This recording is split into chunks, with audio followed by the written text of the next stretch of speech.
Assalamualaikum, hello semua. Sambil-sambil bersantai, jom kita tengok berita viral apa paling hangat sepanjang minggu ini. Di tangga kelima, kisah sayu di mana seorang gadis bertemu ibu bapanya di sempadan negeri demi melepaskan rindu selepas berbulan-bulan tidak bertemu. Menerusi video yang dikongsikan di TikTok, Nur Nadiatul Farisha akhirnya dapat bertemu ibu bapanya di pintu gerbang di sempadan negeri Kedah dan Perlis. Gadis yang menetap di Kangar ini berkata, kali terakhir dia bertemu dengan ibu bapanya yang berada di Alustar adalah pada Disember lalu. Biarpun pertemuan berlangsung kurang daripada 30 minit, namun ia sudah cukup untuk mengubat kerinduan di hati masing-masing. Alah, sebab pula. Ini pula kisah kegigihan seorang ibu yang mahu mencantikkan bilik anak bujangnya. Namun, hasilnya tidak seperti yang diharapkan. Cerita gadis bernama Kat Camelia Munir, ibunya berhasrat membuat corak awan atau sky look pada bahagian shilling bilik tidur adiknya menggunakan spray bagi menutup cat lama yang sudah pudar. Namun, apakah daya, bukan corak awan yang terbentuk, sebaliknya ia kelihatan seperti perbuatan vandalism sehingga adiknya sendiri terkejut melihat perubahan di bilik tidurnya itu. Camelia turut berkongsi video sentuhan magis ibunya itu di TikTok yang sehingga kini meraih lebih 1,5 juta tontonan. Aku tak nak tidur seorang.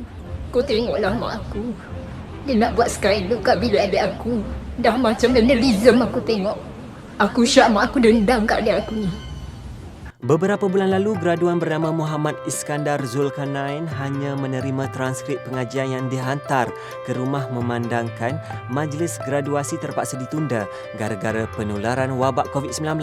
Malah, pemuda itu turut merakam foto dengan pekerja sebuah syarikat perkhidmatan penghantaran yang menghantar transkripnya sebagai kenang-kenangan.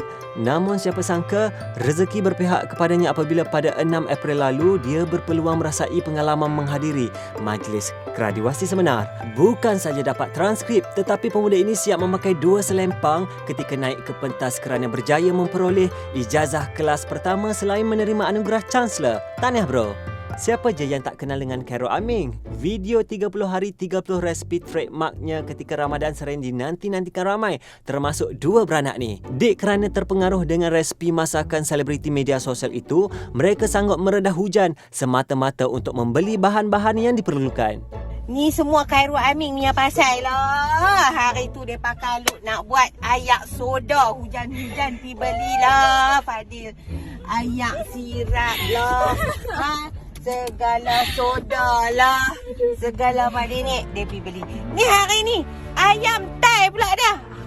Hujan ni Khairul. Tengok ni hujan. Aku kena pergi beli ayam. Dan ketumbak, dan ketum semua kena. Kena blok lah.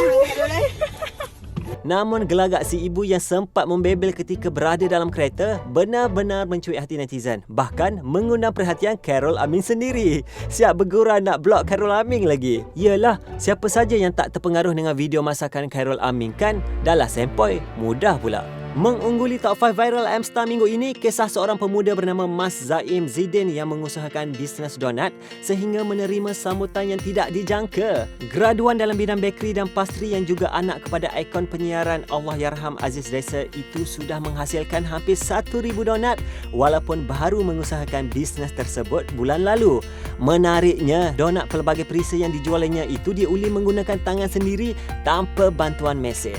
Tidak hanya mendapat sambutan hangat sekitar tempat tinggalnya di Langkawi, malah dia juga sering menerima mesej daripada netizen yang tinggal di luar pulau itu yang mahu merasai keenakan donatnya. Okeylah, setakat itu saja paparan untuk minggu ini. Untuk lebih banyak berita viral dan hiburan sensasi, layari www.mstar.com.my dan jangan lupa untuk follow Mstar di Instagram, Facebook, Twitter dan TikTok. Kita jumpa lagi dengan hadapan. Assalamualaikum dan bye.